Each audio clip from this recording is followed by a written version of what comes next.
Interference এবং influence ছিল। তো সেই জায়গাটাতে তার একটা মতাদর্শিক বয়ান বাংলাদেশের যারা আওয়ামী লীগ থেকে জাতীয় পার্টি যারা মতাদর্শিক এজেন্সি কারি করে ভারতের, তারা এটাকে জাতির উপরে চাপিয়ে দিয়েছে।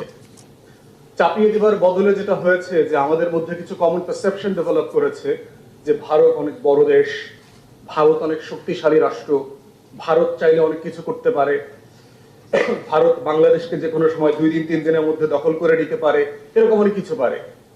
কিন্তু ভারত যে আসলে কি কি পারে না, তার দুর্বল জায়গাগুলো কোথায়, সেটা তার অস্তিত্বের লড়াই করছে। আমার থেকে যে ভারতের নিজের আমাকে নিয়ে বেশি ভয়ের কারণ আছে, সেই গল্পগুলো আলাপগুলো কখনো এখানে তোলা হয় নাই।